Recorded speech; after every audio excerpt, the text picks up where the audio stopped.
ang aking mga mahal na kaibigan, mula sa puwang na ito kung saan ang pananampalataya ay naglalayong maunawaan ang mga kababalaghan ng Diyos, ay bumati kay Marco. Isang bagay na pambihirang, isang bagay na nakakaantig sa pangunahing pananampalataya, ay kamakailan lamang ay inihayag sa gitna ng Jerusalem. Isipin ito, sa ilalim ng sahig ng Church of the Holy Sepulchre, ang lugar na pinarangalan sa loob ng maraming siglo, tulad ng site ng pagpapako sa krus at libing ni Hesukristo, ang mga siyentipiko at arkeologo ay natitisod sa isang pagtuklas na hindi lamang humanga, ngunit tila nagsasalita ng direkta mula sa mga pahina ng Biblia. Ito ay hindi isang simpleng mas matandang bato. Sa panahon ng isang masusing proyekto sa pagpapanumbalik, isang bagay na ganap na hindi inaasahang lumitaw, isang hardin, ang isang hardin na nag-date pabalik ng higit sa 2,000 taon. Isipin ito, isang berdeng espasyo na may katibayan ng pagkakaroon ng mga puno ng oliba at puno ng ubas na nakatago sa ilalim ng mga layer ng kasaysayan at istruktura. Ngunit hindi iyon lahat. Sa tabi ng hardin na ito, natagpuan ang mga libingan. Ang mga libingan ay nahukay sa bato ng uri na ginamit sa oras na iyon. Ang arkeolohikal na paghahanap na ito sa ilalim ng Church of the Holy Sepulchre ay, sa sarili nito, napakalaking. Bakit napakahalaga nito? Sapagkat ang kwento ng Ebanghelyo ni Juan sa isang pisikal at nasasalat na paraan, ang Biblia sa Juan Kabanata 19, taludtod 41 ay nagsasabi sa amin ng tekstong, at sa lugar kung saan ito ipinako sa krus, mayroong isang hardin, at sa hardin ng isang bagong sepulchre kung saan wala pang inilagay. Ang paglalarawan na ito na sa loob ng mahabang panahon ay naging isang haligi para sa ating pananampalataya sa mga kaganapan sa paligid ni Hesukristo, ngayon ay may malalim na eko sa mismong lupa ng Jerusalem. Ang agham, sa pamamagitan ng arkeolohiya, ay tila nag-aalok ng isang direktang kumpirmasyon ng kwento sa Biblia. Kinumpirma ng mga eksperto na ang hardin na ito at ang mga libingan na ito ay, sa unang siglo, sa labas lamang ng mga dingding ng sinaunang Jerusalem. Ito ay perpektong nakahanay sa salaysay ng Biblia na nagpapahiwatig na ang pagpapako sa krus ni Hesukristo ay naganap sa labas ng mga limitasyon ng lungsod. Ito ay isang mahalagang verify na nag-aalis ng mga nag-aalinlangan na argumento tungkol sa lokasyon ng mga kaganapang ito. Ang pag-uugnay ng kasaysayan, arkeolohiya at ang Biblia sa puntong ito ay simpleng kaakit-akit at pinalakas ang ating pananampalataya sa hindi inaasahang paraan. Ang mga katangian ng mga libingan na ito na natagpuan ay pansin din sa kung ano ang inilarawan ng Biblia. Ang mga ito ay sepulkros na hinukay sa bato at ang kanilang estilo ay nagmumungkahi na kabilang sila sa mga tao ng isang tiyak na kayamanan.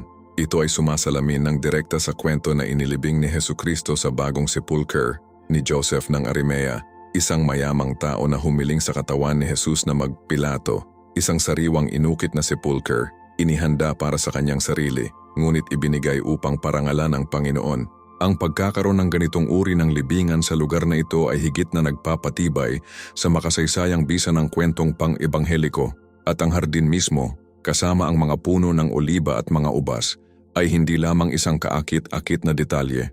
Ang flora ng matandang hardin na ito ay may malalim na simbolismo sa Biblia. Ang mga puno ng oliba, na madalas na nauugnay sa kapayapaan, pagpapahid at ang pagkakaroon ng Diyos, at ang mga ubas, na ginamit ni Hesukristo upang mailarawan ang ating mahalagang koneksyon sa Kanya.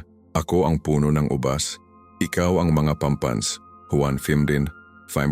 Ang kanyang presensya dito, sa napakahalagang lugar na ito, hindi lamang pinatunayan ang pisikal na senaryo na inilarawan sa Biblia, ngunit din ang mga sakripisyo ng sentral, alyansa, at ang pangako ng bagong buhay na sumasakripisyo at muli. Ito ay parang ang lupa mismo ay pinanatili ang sagradong simbolismo na ito. Naghihintay para sa tamang oras upang ipakita ito. Marahil ang isa sa mga pinaka-ironic at kamanghang mga aspeto ng kwentong ito ay kung paano napanatili ang site na ito. Isipin ng Roman Emperor Adriano noong ika-2 siglo na aktibong naghahangad na puksain ang memorya ni Hesukristo na nagtatayo ng isang paganong templo na nakatuon sa Venus sa itaas lamang ng sagradong lugar na ito. Ang kanyang hangarin ay malinaw, upang ilibing ang pananampalataya ng Kristiyano sa ilalim ng bigat ng pagsamba sa Roma. Gayunpaman, sa isang providential turn, ang pagkilos na ito ng pang-aapi ay naging hindi sinasadya, isang gawa ng pangangalaga. Kapag nagtatayo sa hardin at mga libingan, Tinatakan at protektado ni Adriano ang mga arkeolohikal na katibayan na ito ng pagkawasak ng oras at kasunod na urbanisasyon. Para sa halos 2 milenya, ang hardin na ito at ang mga libingan na ito ay nanatiling nakatago na protektado ng parehong pagtatangka upang burahin ang mga ito. Ito ay isang kamangha, manghang patotoo kung paano madalas ginagamit ng mga plano ng Diyos at kahit na ibagsak mga kilos ng tao upang matupad ang kanilang mga layunin. Itinuturo sa atin ng pananampalataya ang tungkol sa banal na soberanya at ang mga pagtuklas na tulad nito ay tila naglalarawan nito sa mga konkretong paraan. Ang paghahayag na ito sa ilalim ng Holy Sepulchre ay hindi lamang isang talababa sa isang libro sa kasaysayan. Ito ay isang malakas na sandali kung saan ang pananampalataya na ipinapahayag namin at na dokumentado ang kasaysayan ay hindi maikakaila. Para sa mga nagpatuloy ng kanilang pananampalataya kay Hesukristo batay sa mga banal na kasulatan, ang paghahanap na ito ay nag-aalok ng isang nasasalat na kumpirmasyon ng kawastuhan ng mga kwentong Biblia tungkol sa pinakamahalagang mga kaganapan sa kanilang buhay, kamatayan at paglilibing. Hinahamon nito ang ketiko at muling pinatunayan ang pagiging maaasahan ng Biblia hindi lamang bilang isang espiritual na teksto, kundi pati na rin bilang isang dokumento na may malalim na ugat sa kasaysayan at heograpiya. Ang arkeolohikal na pagtuklas na ito sa ilalim ng simbahan ng banal na sepulchre ay isang malinaw na paalala na ang mga pundasyon ng ating pananampalataya kay Hesukristo ay hindi batay sa malayong mga alamat, ngunit sa mga kaganapan na naganap sa isang tiyak na oras at lugar, isang lugar na patuloy na ibunyag ang mga lihim nito. Ito ay isang tawag upang palalimin ang ating pag-unawa sa Biblia at palakasin ang ating pananampalataya kapag nakikita kung paano nagpapatunay ang kasaysayan sa katotohanan ng salita ng Diyos. Ano ang epekto sa pagitan ng pananampalataya at kasaysayan para sa iyo? Iwanan ang iyong puna sa ibaba at kung ang mensaheng ito ay humipo sa iyo, inaanyayahan kita na mag-subscribe sa channel, buhayin ang mga abiso na huwag makaligtaan ang aming susunod na mga video at samahan ako habang patuloy nating ginalugad ang kalaliman ng pananampalataya at kasaysayan sa Pag-ibig, Marko. Ang hardin na ito kasama ang mga libingan nito ay nahukay sa bato na hindi nabuksan sa ilalim ng nagpapataw na istruktura na ngayon ay pinarangalan natin bilang site ng libing ni Hesukristo ay higit pa sa isang simpleng paghahanap ng arkeolohiko. Ito ay isang direktang window sa isang nakaraan na inilarawan ng detalyado ng Biblia. Isipin ang Juan de Gaudin 41 o 42 kung saan sinabihan tayo na sa lugar kung saan ipinako si Jesus na mayroong isang hardin at sa hardin ng isang bagong sepulchre kung saan wala pang inilagay. Isang hardin na may isang sepulchre. Inilalagay ng Biblia ang mahalagang kaganapan ng libingan sa isang hardin malapit sa krus. At ngayon, sa ilalim ng tradisyonal na site, natuklasan ng tumpak, katibayan ng isang sinaunang hardin na naglalaman ng sepulkros na inukit sa bato. Ang sulat na ito ay hindi maaaring baliwalain lamang para sa mga hinamon sa kanilang pananampalataya na narinig na ang mga kwentong Biblia ay mga alamat lamang o alamat na disconnect mula sa makasaysayang katotohanan. Ang pagtuklas na ito ay nag-alok ng isang malakas na counterpoint. Ipinapakita nito na ang Biblia ay hindi nag-imbento ng mga manghang mga sitwasyon. Ilarawan ang mga lugar at konteksto na umiiral. Ang katotohanan na ang hardin na ito at ang mga pre-existing tombs na ito ay nasa ilalim ng Church of the Holy Sepulchre, isang site na kinilala ng tradisyon ng Kristiyano sa loob ng maraming siglo bilang lugar ng pagpapako sa krus at libing ni Hesukristo, ay nagdaragdag ng isang layer ng makasaysayang kumpirmasyon sa pananampalataya na nagtiis sa pamamagitan ng milenya. Hindi namin pinag-uusapan ang tungkol sa isang hindi malinaw na pagtuklas. Ito ay ang nasasalat na katibayan na ang lugar sa paligid ng Kalbaryo, ang lugar ng pagpapako sa krus, ay naglalaman ng isang hardin na may mga libingan. Ito ay nakahanay sa isang hangang paraan sa kwento ng Biblia tungkol sa libing ni Hesukristo ni Joseph ng Arimea sa isang bagong sepulchre sa loob ng isang hardin malapit sa lugar ng pagpapako sa krus. Ito ay tulad ng ang earth mismo ay sumisigaw ng katotohanan ng Biblia na tinutukoy ang mga detalye na nabasa natin ng maraming taon. Isaalang-alang ang epekto sa ating pag-unawa sa pananampalataya. Madalas nating iniisip ang pananampalataya bilang isang bagay na puro espiritual na naka-disconnect mula sa mundo. Ngunit ang paghahanap na ito ay nagpapaalala sa atin na ang pananampalataya kay Hesukristo ay batay sa mga konkretong pangyayari sa kasaysayan na naganap sa isang tiyak na sandali at lugar. Ang mga ito ay hindi mga diwata. Ang mga ito ay mga kwento ng interbensyon ng Diyos sa kasaysayan ng tao. Ang Biblia ay hindi lamang isang libro ng espiritual na karunungan, ngunit isang dokumento na may isang matatag na batayan sa kasaysayan na patuloy na ipinahayag ng arkeolohiya. Ang matandang hardin na ito, ang mga libingan sa ilalim ng lupa, ay isang palpable na paalala na ang kamatayan at muling pagkabuhay ni Hesukristo ay hindi nangyari sa isang vacuum. Naganap sila sa isang tunay na konteksto, sa isang hardin na may mga tunay na libingan. Pinapalakas nito ang ating pananampalataya sapagkat kinakalkula natin tayo sa katotohanan. Ipinapakita nito sa amin na hindi kami naniniwala sa isang pantasya, ngunit sa mga katotohanan na nag-iwan ng mga bakas, kapwa espiritual at pisikal. Ang Biblia ay nagbibigay sa amin ng espiritual at teolohikal na kwento, at ang mga pagtuklas na tulad nito ay tila nag-aalok ng katibayan ng arkeolohiko na umaakma at sumusuporta sa kwentong iyon. Pag-isipan natin kung paano pinatunayan ng pagtuklas na ito ang soberanya at patunay ng Diyos. Sa loob ng maraming siglo, ang simbahan ng Holy Sepulchre ay nanatiling bilang pinarangalan na site sa kabila ng mga aalinlangan at debate tungkol sa pagiging tunay nito. At ngayon tiyak sa ilalim nito, pinapayagan ng Diyos ang katibayan na ito na natuklasan sa isang oras na ang pag-aalinlangan tungkol sa mga kwentong Biblia ay laganap. Tila na ang Diyos sa kanyang sariling paraan at sa kanyang perpektong oras ay inihayag ang mga nakatagong kayamanan na ito upang palakasin ang pananampalataya ng mga mananampalataya at mag-alok ng mga search engine ng isa pang dahilan upang isaalang-alang ang katotohanan ng Biblia at ang tao ni Hesukristo. Ang pagtuklas na ito ay naghihikayat sa amin na basahin ang Biblia ng mga bagong mata na may isang pagpapahalaga na na-update ng katumpakan ng kasaysayan. Hindi lamang ito nagpapatunay sa mga detalye ng heograpiya o arkitektura, bagaman makabuluhan na ito. Ito ay tungkol sa nakikita kung paano nagpapatotoo ang kasaysayan mismo sa mga kaganapan na siyang pundasyon ng ating pananampalataya. Ang buhay, kamatayan at muling pagkabuhay ni Hesukristo ay ang aksis ng kasaysayan ng pagtubos at ang paghahanap ng katibayan ng senaryo kung saan naganap ang mga kaganapang ito ay makakatulong sa atin na mailarawan ang mga ito at maniwala sa kanila ng may higit na pananalig. Ang katotohanan na ang hardin ay may maraming mga libingan, hindi lamang isa, ay nakahanay din sa oras. Karaniwan na magkaroon ng mga libingang-libing sa mga hardin sa labas ng mga dingding ng lungsod sa panahong iyon. Ang manghang bagay ay upang makahanap ng katibayan ng isang hardin na may mga libingan sa ilalim ng site na tradisyonal na kinilala bilang lugar ng libing ni Jesus. Hindi tungkol sa pagpapatunay na ito mismo ang libingan, ngunit upang patunayan na ang konteksto na inilarawan sa Biblia para sa libing ni Hesukristo ay umiiral ng tumpak sa lugar na iyon. Isang hardin na may mga libingan na hinukay sa bato. Ito ay dapat magbigay ng inspirasyon sa pagkamangha at pasasalamat sa amin.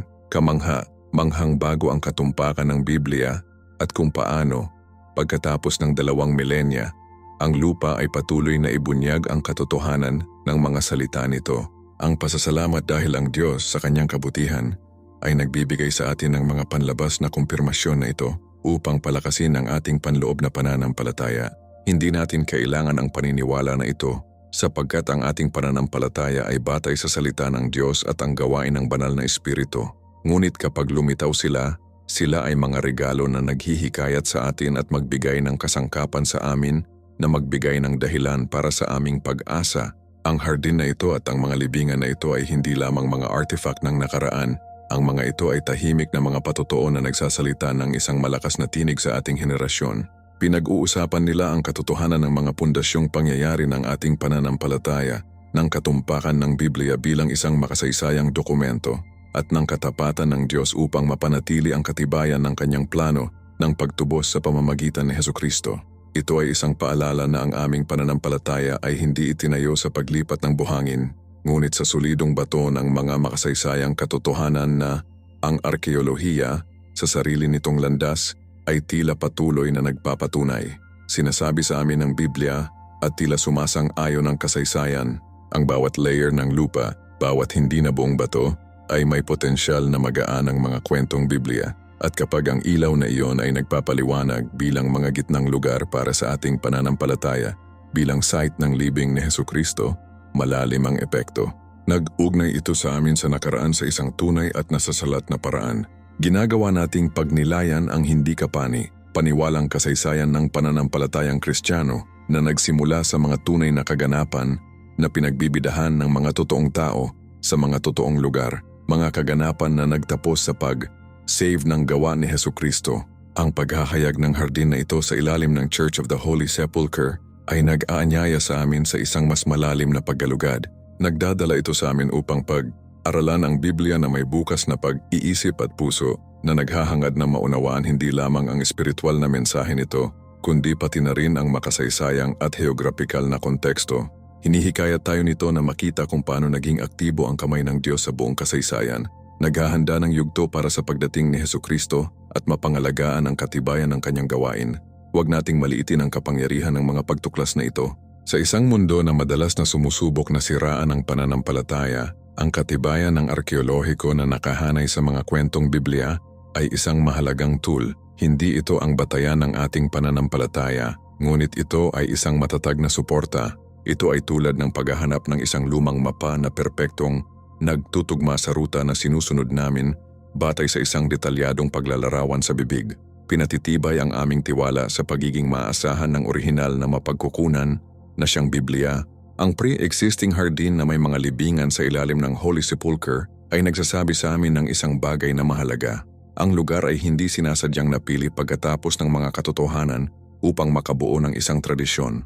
Ang lugar ay mayroon ng mga katangian na inilarawan sa mga ebanghelyo. Bago na si Hesukristo ay inilibing doon, may isang hardin at sa loob nito ay may mga libingan. Pinatitibay nito ang ideya na ang kwento ng Biblia ay naglalarawan ng isang tunay na pre-existing scenario, hindi isang gawa upang ayusin sa ibang alamat.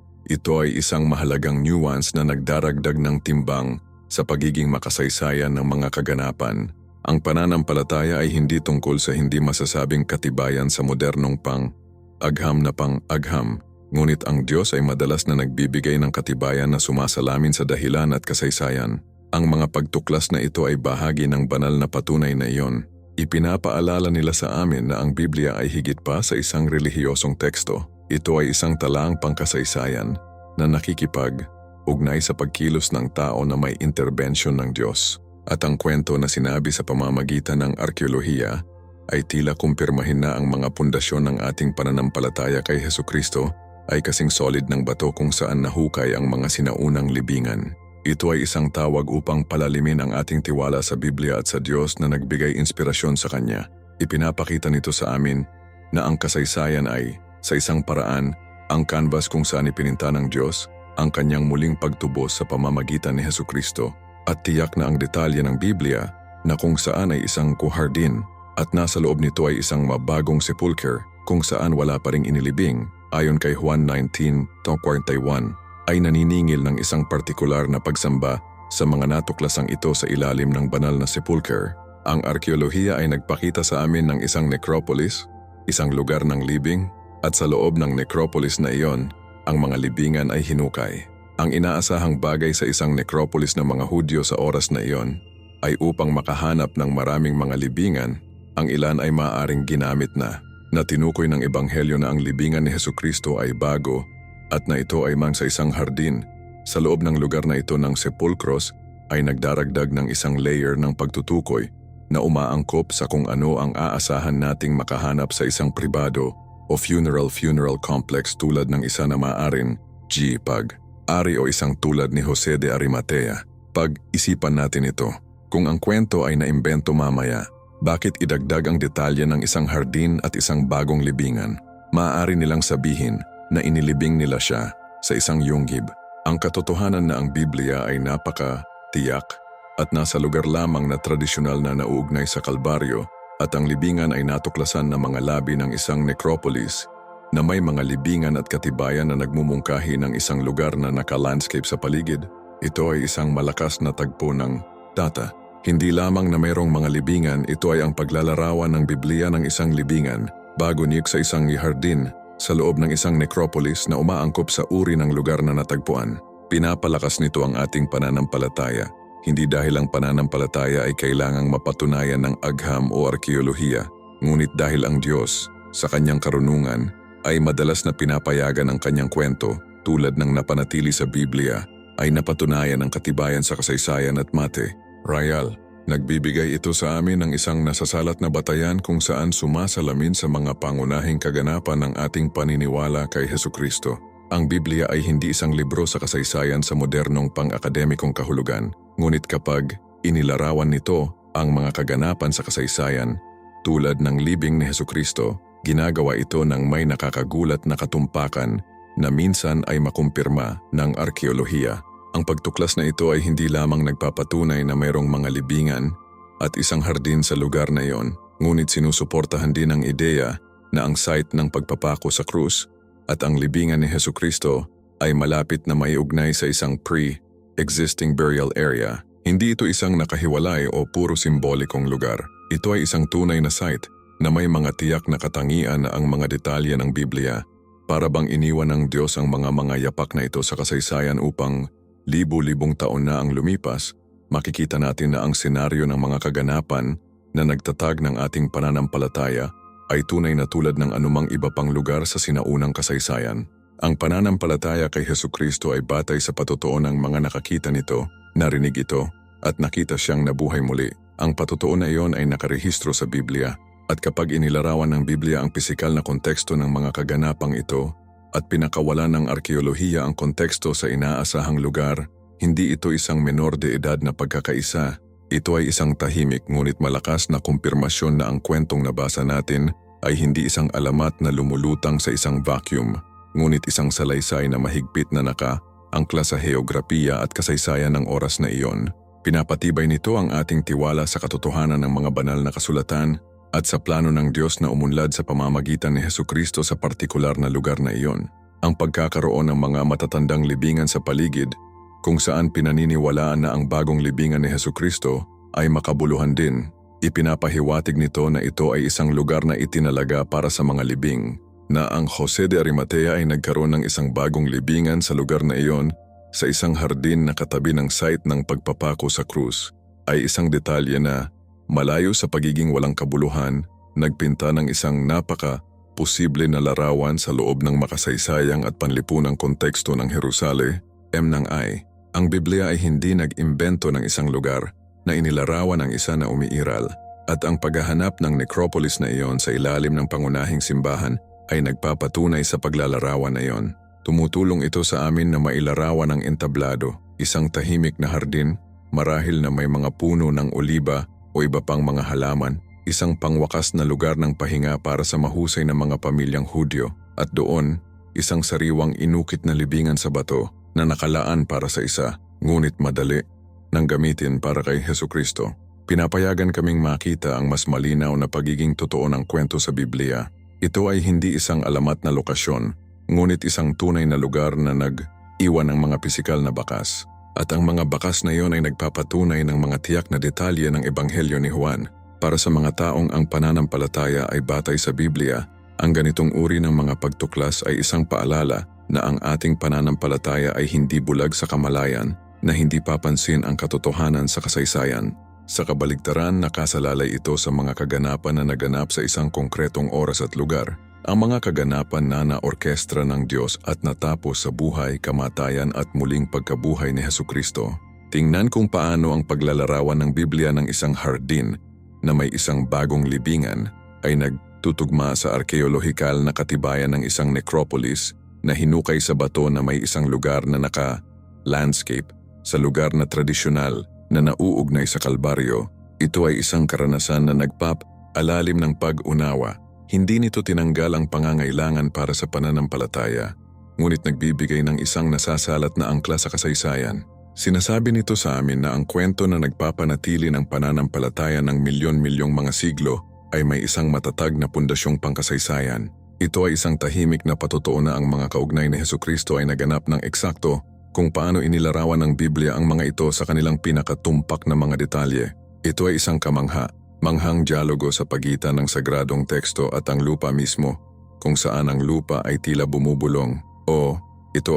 At ang bulong na ito ay hindi lamang para sa mga eksperto o arkeologo. Ito ay para sa ating lahat, upang palakasin ang ating pananampalataya at ating tiwala sa Biblia. bilang isang totoong kwento ng pagkilos ng Diyos sa kasaysayan sa pamamagitan ni Hesukristo. Ito ay nagpapaalala sa amin na ang kasaysayan ng kaligtasan ay hindi lamang theological na abstraction, ngunit isang serye ng mga konkretong kaganapan na iniwan ang kanilang tatak sa pisikal na mundo.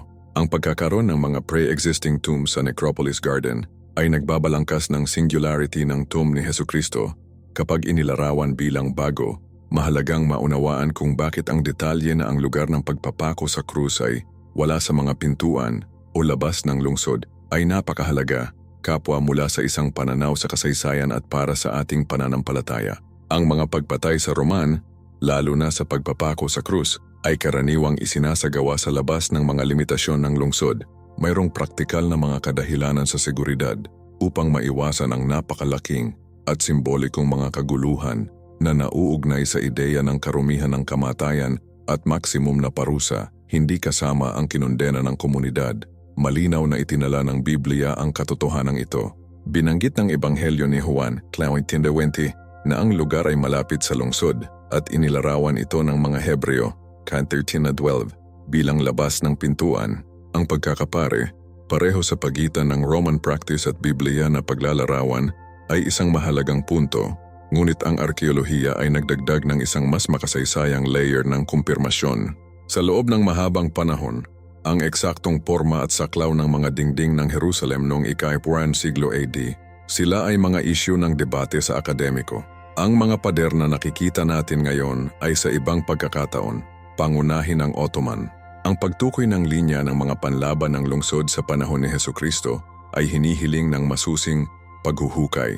Sinusuri ang mga pundasyon ng umiiral na mga pader na naghahanap ng mga labi ng mas matandang mga kuta at pag-aaral ng topografiya ng lupain na may kaugnayan sa mga makasaysayang rawan ng mga may akda tulad ng Josephus. Ang nakumpirma ng mga arkeologo sa pamamagitan ng mahigpit na trabaho ng mga dekada ay ang lokasyon ng pangalawang pader na tinukoy ang hilagang limitasyon ng Jerusalem sa panahon ni Hesukristo.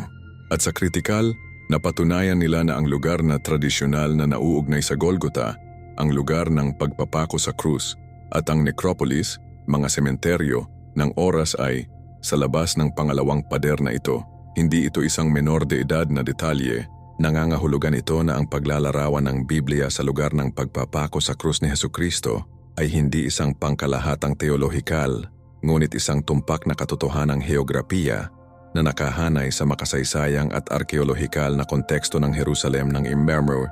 Sinasabi ng Biblia na ito ay naganap sa labas ng lungsod, at ang arkeolohiya ay nagsasabi na ang lugar na nag-uugnay sa iba pang mga paglalarawan, isang mabulok na burol, malapit sa isang hardin na may mga libingan, mga pader ng oras na iyon. Ang kombinasyon na ito ay lubos na nagpapatibay sa ating pananampalataya sa pagiging maaasahan ng kwentong Biblia bilang isang makasaysayang dokumento na nagtatala ng interbensyon ng Diyos sa mundo sa pamamagitan ng buhay, kamatayan at muling pagkabuhay ni Hesukristo. Hindi ito tungkol sa pagsubok ng pananampalataya sa arkeolohiya, ngunit tungkol sa nakikita kung paano nagbibigay ang kasaysayan at arkeolohiya ng isang nasasalat at napatunayan na backdrop para sa mga pangunahing kaganapan ng ating pananampalataya. Ang Biblia ay hindi isang koleksyon ng mga walang katapusang mga alamat, ngunit isang talaan ng mga konkretong kaganapan na naganap sa mga tiyak na coordinate ng oras at espasyo dahil sila ay na-orkestra ng Diyos. Ang kumpirmasyon ng lokasyon sa labas ng mga dingding ay isang malakas na halimbawa kung paano ang tila maliit na mga detalye sa Biblia ay naging tumpak sa kasaysayan kapag sila ay sumailalim sa pagsisiyasat. Nagpapalakas ng pananampalataya sa pamamagitan ng pagpapakita na ang pundasyon ng ating paniniwala kay Hesukristo ay nakaangkla hindi lamang sa espiritual na paghahayag, kundi pati na rin sa makasaysayang katotohanan ng unang siglo.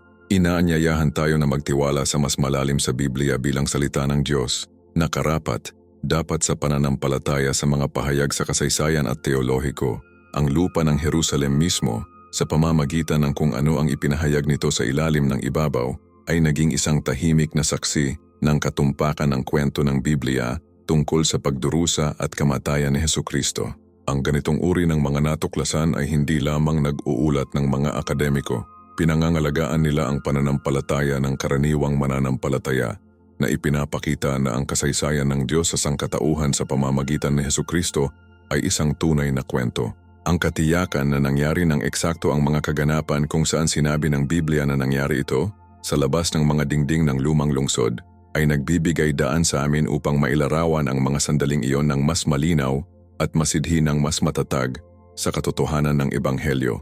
Ito ay isang paalala na ang kasaysayan ng kaligtasan ay hindi isang abstraction, ngunit isang serye ng mga makapangyarihang gawa ng Diyos na nag-iwan ng mga pisikal na bakas sa mundo, ang mga bakas na tinutulungan tayo ng arkeolohiya at sa pamamagitan ng muling pagtuklas sa kanila, ang ating pananampalataya kay Hesukristo at sa Biblia ay pinagsama. Ang kumpirmasyon na ang lugar ay wala sa mga dingding, tulad ng inilarawan ng Biblia, ay isang mahalagang link sa kadena ng katibayan na nag-uugnay sa aming kasalukuyang pananampalataya sa mga makasaysayang kaganapan ng 2 milenya na ang nakalilipas. Pinapayagan tayong sabihin ng may higit na paniniwala na naniniwala tayo sa isang makasaysayang Hesukristo na nabuhay, namatay at nabuhay muli ayon sa mga banal na kasulatan, sa mga lugar at sandali na napatunayan ng kasaysayan at arkeolohiya, lahat sa ilalim ng soberanong plano ng Diyos. Ngayon kumuha tayo ng kaunti pa sa bakit ang tiyak na uri ng libingan ay napakahayag. Sinasabi sa atin ng Biblia sa maraming mga ebanghelyo tulad ng Mateo 27, hanggang 60, Marcos 15, 43-46, Lucas 23, Pinambiyem 23, at Juan 9:38 na si Jose de Arimato ay isang mayamang tao, isang iginagalang na miyembro ng Sanhedrin at na matapang siyang hiniling sa katawan ni Jesus Christ na si Pilato na bigyan siya ng libing. Malinaw ang kwento, inilibing niya siya sa kanyang sariling bagong libingan na inutusan niyang magtrabaho para sa kanyang sarili sa bato. Ang detalyeng ito ay hindi mahalaga. Ito ay isang tumpak na brushstroke na nakaangkla sa kaganapan sa makasaysayang at panlipunang katotohanan ng oras. Sa ika-1 siglo sa Jerusalem, ang libingan form ay nag-iiba ng malaki ayon sa klase sa lipunan. Ang mga karaniwang tao, ang karamihan, ay inilibing sa mga simpleng libingan o sa mas katamtaman na mga libingan ng pamilya. Ang mga libingan na hinukay sa bato, lalo na ang mga maluwang, mahusay na nagtrabaho at may maraming mga kamera o niches, los loculos, ay ang natatanging mayaman at kilalang pamilya. Ang mga ito ay mga mamahaling istruktura na madalas na inihanda ng maaga, tulad ng isang walang hanggang pamumuhunan para sa walang hanggang pahinga ng pamilya. Ang lugar sa paligid ng sinaunang Jerusalem, lalo na sa labas ng mga dingding, ay may tuldok na ganitong uri ng mga libing na inukit sa bato na nagpapatunay sa pagkakaroon ng isang mayaman na piling tao sa panahong iyon. Ang mga katangian na inilarawan sa Biblia para sa libingan ni Hesukristo, na kabilang sa isang mayaman, bagong tao na inukit sa bato, ay nagtutugma ng eksakto sa uri ng mga luho na libingan ng oras. Ito ay hindi isang karaniwang libingan o isang improvised libingan. Ito ay isang unang libingan, ang tao na magkakaroon ng isang tao ng katayuan at kayamanan ni Jose de Arimea, na tinukoy ng Biblia na ito ay bago, ay isang mahalagang punto din. Nangangahulugan ito na hindi pa ito ginamit, na hindi naglalaman ng mga labi ng ibang mga individual. Ito, tulad ng nabanggit ko dati, ay may kaugnayan sa konteksto ng mga paniniwala ng mga Hudyo at binabaliwala din ang eksklusibong pagtatalaga ng libingan na iyon kay Hesukristo sa napakahalagang sandaling iyon. Ang pare-pareho sa pagitan ng paglalarawan ng Biblia ng libingan at ang mga natuklasan na arkeolohiko ng mga sepulcher ng mga piling tao ng mga Hudyo noong ika-1 siglo ay isang tahimik na patotoo ng katumpakan ng kwentong pang-ebangheliko. Ipinapakita nito sa amin na ang mga manunulat ng Biblia ay hindi nag-imbento ng isang yugto. Inilalarawan nila ang isang tunay na lugar na may mga nakikilalang katangian para sa kanilang mga kapanahon at napatunayan sa ilang sukat para sa amin ngayon. Ang konkordansya na ito ay nagpapatibay sa ating pananampalataya sa Biblia bilang isang maaasahang dokumento sa kasaysayan. Kapag nabasa natin ang tungkol kay Joseph ng Arimea, isang taong may pananampalataya at katapangan na nanganganib sa kanyang reputasyon at katayuan upang magbigay ng isang marangal na libingan kay Hesukristo, mas nauunawaan natin ang konteksto ng kanyang sakripisyo sa pamamagitan ng pagbibigay ng libingan ng kanyang pamilya. Ito ay isang gawa ng mahusay na kahulugan, kapwa personal at makahulang. Ang Isaiah 23 na may hinuhulaan na ang Mesiyas ay kasama ang mayaman sa kanyang kamatayan at ang pagkilos ni Jose de Arimea, isang mayamang tao na nagbibigay ng kanyang sariling bagong libingan, natutupad ang hula na iyon sa isang napaka-literal at konkretong paraan Ang pagkakaroon ng mga libingan ng ganitong uri sa pangkalahatang lokasyon kung saan inilalagay ng Biblia ang pagpapako sa krus at libing ni Hesukristo ay nagbibigay ng isang nasasalat na balangkas ng kasaysayan para sa mga sentral na kaganapan ng ating pananampalataya. Pinapayagan kaming mailarawan ang pansamantalang pagpahinga ni Jesus, hindi bilang isang abstraction, ngunit bilang isang tunay na lugar na may mga tiyak na katangian na naaayon sa talaan ng Biblia. Ang pananampalataya kay Hesukristo ay nagpapalusog sa pagsasanib ng espiritual na katotohanan na may katotohanan sa kasaysayan. Alam na ang uri ng libingan na inilarawan sa mga ebanghelyo ay talagang umiiral para sa mga tao mula sa kalibre ni Joseph ng Arimea ay nagpapatunay sa pagiging tunay ng konteksto kung saan naganap ang pagkabuhay na mag-uli. Ito ay hindi lamang isang espiritual na kwento. Ito ay isang kwento na binuo sa isang tiyak na lugar at oras na nag-iiwan ng mga bakas na tinutulungan tayo ng arkeolohiya na maunawaan. Ang bawat detalye bilang uri ng libingan ay nagdaragdag upang makabuo ng isang solidong imahe ng makasaysayang katotohanan ng mga kaganapan. At ang makasaysayang solidong ito, bagaman hindi pinatunayan ang pagka-Diyos ni Hesukristo o ang muling pagkabuhay mismo, ay nagpapatunay sa pagiging maaasahan ng dokumento, ang Biblia, na nagtala ng mga kaganapang ito. Hinihikayat tayo na magtiwala sa lahat ng itinuturo sa atin ng Biblia tungkol sa pagkatao ng Diyos, ang plano ng pagtubos at ang sentralidad ni Hesukristo sa plano na iyon. Ang paglalarawan ng libingan ni Jose de Arimea na bago at inukit sa bato ay mayroon ding mga implikasyon para sa himala ng muling pagkabuhay. Ang isang sepulcher sa gayon, inukit sa solidong bato, ay isang ligtas at selyadong lugar. Ang pasukan ay karaniwang sarado na may isang malaking pabilog o pahaba na bato na maaaring maging mabigat at mahirap ilipat. Ito ay tiyak kung ano ang inilarawan ng Biblia. Ang pag-alis ng bato na iyon, isang pangunahing kaganapan sa kwento ng muling pagkabuhay, ay hindi isang bagay na walang halaga.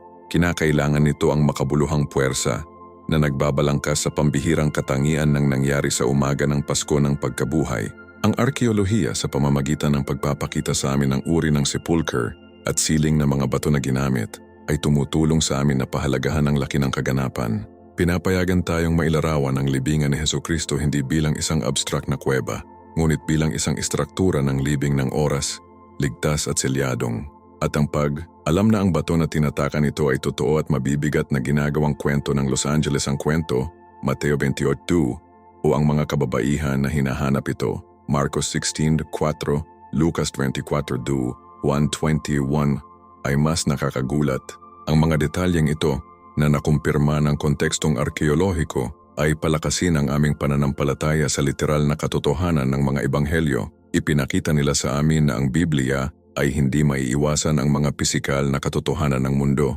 Inilalarawan nito ang mga kaganapan tulad ng nangyari na may mga detalye na akma sa nalalaman natin tungkol sa buhay sa Jerusalem noong ika-7 siglo. Mahalagang maunawaan na ang pananampalataya kay Hesukristo ay hindi batay sa isang alamat, ngunit sa mga kaganapan sa kasaysayan na ganap sa ilalim ng soberanong layunin ng Diyos.